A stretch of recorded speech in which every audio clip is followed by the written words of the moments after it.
They say this is a big rich town. I just come from the poet's part. Bright light, city life, I gotta make it. I never took a straight path nowhere. Life's full of twists and turns, bumps and bruises. I live, I learn. I'm from this. What's up, un petit cogno, c'est votre coach, Dejon Trainer. Donc aujourd'hui nous nous retrouvons pour un autre épisode de votre série Ambitions Postless, épisode dans lequel je vais à la rencontre de personnes qui ont réussi dans leur milieu. Aujourd'hui je suis avec Florian Honner.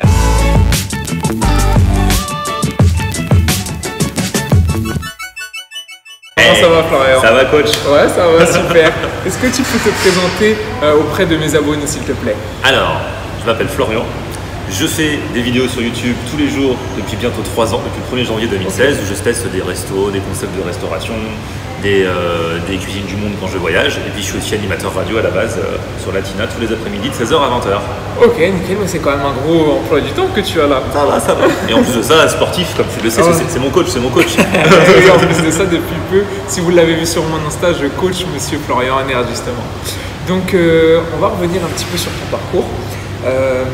Comment l'idée t'est venue de faire justement des vlogs food tour un peu comme ça? Est-ce que quelqu'un t'a soufflé l'idée à l'oreille, ou est-ce que toi-même tu t'es dit je vais aller tester des restos, des snacks? Ça s'est fait tout seul en fait. Je me suis dit le 1er janvier 2016, je vais commencer l'aventure vlog. J'avais découvert le format vlog, c'est-à-dire qu'on peut emmener les gens juste avec une petite caméra, où on veut, pas besoin de cadreur, voilà, on fait tout soi-même et voilà. Et au début, donc je me suis dit, comme je fais de la radio, je emmène les gens dans les concerts, dans les spectacles, à droite à gauche, et aussi bien sûr, comme j'aime bien manger, dans les restos. Okay. Au début, il y avait un petit peu de tout les premiers mois. D'accord. Mais personne ne regardait. J'avais 70 vues par jour, mais je m'étais dit, quoi qu'il arrive, pendant un an, je me fixe le défi personnel de faire une vidéo par jour, même s'il n'y a personne qui regarde, toute l'année. Voilà, je me suis dit, au pire, ça me fera des souvenirs. De mon année, et puis ça me faisait faire aussi quelque chose de constructif tous les jours, parce que faire une vidéo, mine de rien, il fallait trouver un sujet, donc sortir, aller quelque part, et puis après monter la vidéo. Donc je me suis dit, quoi qu'il arrive, grâce à ça, tous les jours, j'aurais fait un truc constructif. Donc je ne l'ai pas fait pour la gloire ou pour l'argent, je l'ai vraiment fait pour moi. C'est un défi quoi. Ouais, voilà. Et puis au bout de quelques mois, ça a commencé à prendre un petit peu. J'ai eu 1000 abonnés en avril, alors quand j'étais parti de zéro, donc quand j'ai eu 1000 abonnés, j'ai fait waouh, 1000 abonnés, ça me paraissait énorme, alors que maintenant, voilà, comme j'en ai 400 000, 1000 c'est rien par rapport à 400 000. Mais quand tu décroches tes 1000, les premiers 1000 abonnés. Ah ouais, t'es trop content quoi. J'étais là, j'avais fait une vidéo, waouh, mais vous êtes vraiment géniaux, merci et tout. Et vraiment, ils sont géniaux. Les 1000 premiers, du coup, ils se reconnaissent. Merci à vous quoi. Et puis, je me suis aperçu que les vidéos qui marchaient le plus, c'était quand même celles où j'allais manger. Okay. Et j'ai pas eu à beaucoup me forcer, du coup je me suis dit je vais systématiser ça, même si ça m'empêche pas de parler d'autres choses. Tu vois, par exemple, si on fait un coaching, on peut très bien emmener au début de la vidéo en coaching avec toi, ou à la radio quand il se passe des choses ou ailleurs, mais le produit d'appel dans chaque vidéo, c'est la nourriture. Et on reste dans le format vlog, c'est-à-dire que je vais pas dans un resto où je dis bonjour, aujourd'hui je vais dans un resto. Non, j'emmène les gens avec moi. Si j'ai une loose, l'autre jour pour aller à Caen en Normandie, j'ai mis 5 heures, ça fait partie du vlog, tu vois. Donc il y a aussi mes petites aventures, les gens que j'embarque avec moi, parce que du coup j'ai une petite équipe, des amis que les gens connaissent. Et du coup tout ça. Du coup c'est tout un petit univers. Certains le regardent un peu comme une série télé, d'autres regardent juste pour la dégustation. Bref, chacun y trouve son compte. Et voilà comment ça s'est fait. En fait, ça s'est fait tout seul, aucun calcul. C'est la première fois que je fais un truc sans pression, où je me dis je le fais parce que j'ai envie de le faire. Et au final, c'est ça qui a marché. Alors qu'avant, j'avais essayé de faire des trucs dans le but que ça marche, ça n'avait pas particulièrement marché. C'est vrai que j'ai remarqué ça dans la vie, au quotidien, dans tout ce qu'on entreprend, ça marche toujours mieux quand c'est de manière spontanée en fait. Voilà. Parce que les gens le ressentent en fait quand c'est spontané. On le fait pas parce qu'on n'a pas un esprit calculateur derrière ça, on le fait parce qu'on aime et on kiffe et puis voilà. Et surtout, si tu le fais pas par passion à la base, parce que YouTube, ça se fait pas en un claquement de doigts. Ouais. Des fois, il y en a pour qui ça décolle, des fois, il y en a pour qui ça décolle jamais. Mais pour que ça décolle, en général, ça se fait pas en 3 semaines. Et une vidéo par jour, si je l'avais pas fait par passion, au bout de 3 semaines, voyant que j'avais que 50-70 vues par truc, j'aurais lâché l'affaire, tu vois. Et j'aurais jamais su qu'un jour ça pouvait marcher. Bien sûr. Voilà. Donc c'est pour ça, dans un premier temps, il ne faut jamais le faire pour la gloire, pour être famous et pour être riche. Il faut vraiment le faire parce que c'est un truc qui nous tient à cœur. C'est ça qui va nous faire tenir la distance. C'est vrai, parce que ça c'est un très bon message que tu passes, parce que même dans tout ce que, comme on l'a dit, dans tout ce que vous allez entreprendre, que ce soit dans votre métier, que ce soit dans le sport, parce qu'on est quand même sur une chaîne sportive, faites-le parce que vous en avez envie, pas parce que quelqu'un vous pousse à le faire, ou parce que vous êtes un petit peu forcé, ou parce que vous voulez entrer justement dans des dans des cases dans lesquelles on a envie de vous mettre. Faites-le vraiment parce que ça vous tient à cœur et que vous avez envie de le faire. Exactement. Ok, très bien. Donc maintenant, j'aimerais savoir, tu toujours dans cet esprit un petit peu de développement personnel, de motivation. Il y a forcément des jours sans, comme on dit, on a toujours des jours avec et des jours sans. Quand tu as ces jours sans, ces jours où tu te sens vraiment chargé, il faut que tu montes tes vidéos, parce que tu montes tes vidéos tout seul, hein, il faut quand même le dire, le gars fait des vidéos par jour, il les monte tout seul et il a un travail à côté, quoi. Il n'est pas au chômage. Comment tu fais pour te dire non, je lâche pas le bout, c'est quoi ton fer de lance en fait?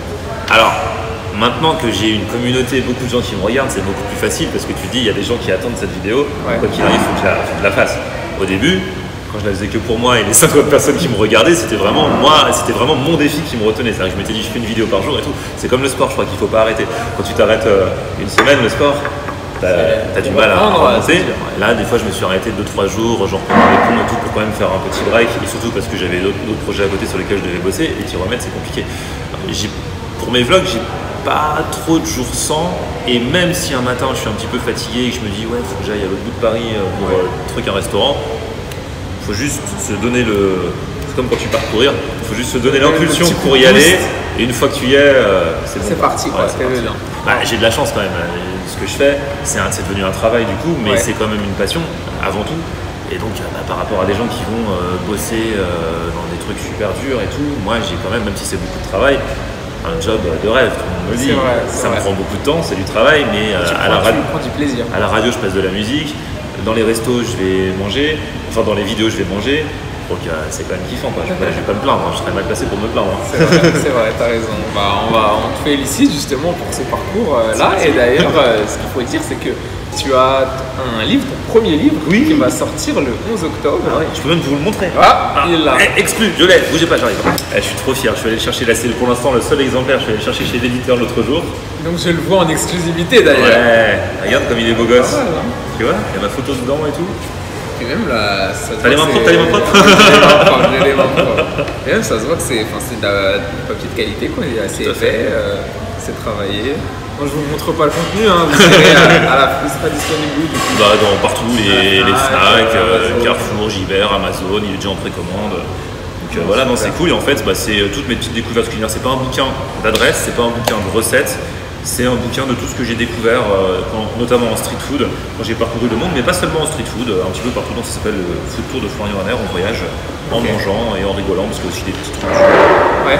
Je vous mettrai le lien justement dans la description pour que vous puissiez le précommander. Merci. Et puis ça aussi c'est un bel accomplissement parce que du fait de faire tes vlogs, du fait de voyager un peu à droite à gauche, c'est quand même je trouve une grosse satisfaction d'avoir son livre, quoi. Parce que quand on était à l'école on lisait toujours des livres d'autres personnes, mais là tu te dis purée c'est mon livre. On dit les gens ne lisent plus, mais le fait d'avoir un bouquin avec son nom et que j'ai écrit moi-même en plus, parce qu'on m'avait dit ouais tu sais les youtubeurs ils écrivent pas leurs bouquins. Moi en tout cas mon éditeur il m'a dit tu nous rends ça pour telle date. Il me l'a fait écrire donc du coup c'est une satisfaction parce que franchement j'en ai bavé pour le faire. En plus des vidéos, en plus de la radio, ça faisait des années que je m'étais pas retrouvé à un bureau en train d'écrire, tu vois, depuis l'école. Et donc c'est un autre travail, quand tu montes tes vidéos, quand tu tournes c'est un taf, mais c'est autre chose. Là c'est vraiment un travail, un bureau sérieux, quoi. Comme tu dis, après quand c'est une passion, quand c'est un rêve, tu te donnes les moyens, quoi. Exactement. Et puis tu vas, tu te mets au boulot, puis il n'y a pas de secret. Et ça t'a pris combien de temps du coup pour écrire ce fameux bouquin? Alors je l'ai écrit parce que les délais étaient courts, ils voulaient qu'il sorte pour la fin de l'année, donc on s'y est mis au mois de mai. Donc je l'ai écrit je crois en 2 mois, mais intense, quoi. Ouais, d'accord. Plutôt que d'étaler genre de novembre à mai en te disant j'écris 2 pages par jour. Là du coup heureusement qu'il y avait les ponts du mois de mai, parce que je passais, je me disais aujourd'hui il faut que j'écrive 10 thèmes en une journée, j'arrête pas tant que j'ai pas écrit les 10, quoi. Donc c'était chaud. Et je suis content. Je visualisais ce moment en fait. Là ce qui m'a motivé, je visualisais le moment où j'aurais le livre dans les mains et où j'allais pouvoir le feuilleter et que ça soit du concret. Franchement, même moi en me mettant à ta place, je me dis c'est une satisfaction de ouf, On va rentrer un peu plus dans le vif du sujet de ce thème de vidéo qui s'appelle Ambition is Priceless, qui veut dire l'ambition n'a pas de prix pour celles qui nous rejoignent. Pour toi, qu'est-ce que ça t'évoque, Ambition is Priceless, quand tu entends cette doctrine, quand tu entends cette phrase, qu'est-ce qui en ressort? C'est le bac philo. Non, l'ambition n'a pas de prix, il faut aller de l'avant de toute façon. Parce qu'il y a le bon côté de l'ambition et le mauvais côté de l'ambition. Être trop ambitieux. On en a sûrement déjà parlé. Donc voilà, il faut avoir être ambitieux dans le but de vouloir atteindre ses objectifs, même quand parfois c'est un objectif assez haut, genre le sportif qui veut être champion, voilà, il va se donner les moyens. En fait, l'ambition, ça doit permettre de se donner les moyens de faire ce qu'on a envie de faire, d'atteindre son but, d'atteindre son objectif, mais pas en dénigrant les autres, ni en les rabaissant, ni en leur faisant des croche-pattes, tu vois. C'est toi, par tes propres moyens, essayer d'y arriver. Et pour y arriver, il faut essayer, il faut se lancer. C'est ça. Alors, il faut prendre des risques parfois. Il ne faut pas en prendre trop non plus. C'est-à-dire qu'il faut prendre. Il y en a qui plaquent tout, qui mettent tout leur argent dans leur truc. Ouais, ok. Et des fois ça marche, des fois ça marche pas. Moi, je suis d'un côté un peu plus raisonnable, tu vois. Là, j'ai fait mon truc parce que j'avais envie de le faire. Je visualisais même pas l'objectif. Là, pour le coup, c'était même pas un truc d'ambition, moi, en ce qui me concerne. Maintenant, une fois que tu arrives à fédérer une communauté et tout, tu te dis ce serait bête de rester juste là. Et tu essayes quand même de faire des trucs. Là, j'ai d'autres projets, j'ai eu le livre, il y aura peut-être d'autres choses qui arriveront par la suite. Même si mon truc, c'est vraiment les vidéos, ça te permet de vivre des choses que peut-être tu n'aurais jamais vécues. Donc, ce serait bête de juste se contenter de ce qu'on a, tu vois. C'est vrai qu'au bout d'un moment, on peut même se lasser, entre guillemets, quand on ne se donne pas d'objectif, quand on n'a pas envie de construire quelque chose. Parce que pour moi, je pense qu'on est un peu là, ici, sur Terre, pour laisser un peu notre trace, quoi, pour que on se rappelle de nous. Je trouve ça un peu triste. Tout dépend de l'échelle. Tu peux laisser ta trace à une petite échelle ou à une plus grande échelle, mais ouais. Mais faire en sorte d'avoir accompli au moins quelque chose dans cette vie, quoi.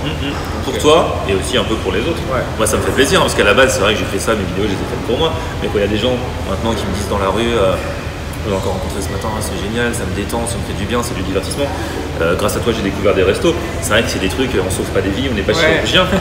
Mais si tu peux donner un petit sourire à des gens, franchement, ça me fait super plaisir, tu vois. Et puis kiffer. Ouais, et puis kiffer. Il faut la kiffer, cette vie. Grave. Faut la kiffer. Elle est courte, faut la kiffer. Parce que c'est pas en restant derrière votre bureau ou enfermé dans votre chambre à courir après l'argent que vous allez profiter de cette vie, de vos proches. Donc on va conclure cette vidéo avec un dernier message que j'aimerais que tu transmettes aux personnes qui, comme toi, aimeraient faire du vlogging ou aimeraient vivre de YouTube et se disent ouais mais c'est compliqué, maintenant il y a tellement de youtubeurs, il y a tellement de vlogueurs, j'y arriverai pas. Qu'est-ce que tu leur dirais pour pas lâcher, pour qu'ils s'accrochent à ce qu'ils ont envie de faire? Effectivement, c'est compliqué, il y a beaucoup de monde, mais il y en a quand même chaque semaine qui émergent. Donc ça peut être vous, déjà. Pour que ce soit vous, faut faire ce que je vous ai dit tout à l'heure, c'est-à-dire ne pas le faire dans l'objectif premier de cartonner et de gagner de l'argent, sinon vous allez lâcher l'affaire. Donc faites votre truc, parlez de votre passion, enfin un truc vraiment qui vous branche, vous allez pouvoir faire tous les jours, parce que c'est quand même une petite discipline, alors vous n'êtes pas obligé de faire une vidéo par jour, mais au moins de tenir le rythme et de jamais lâcher l'affaire une fois que vous avez lancé, et puis essayer de vous démarquer. C'est vrai que y a plein de gens, donc c'est de plus en plus difficile de se démarquer.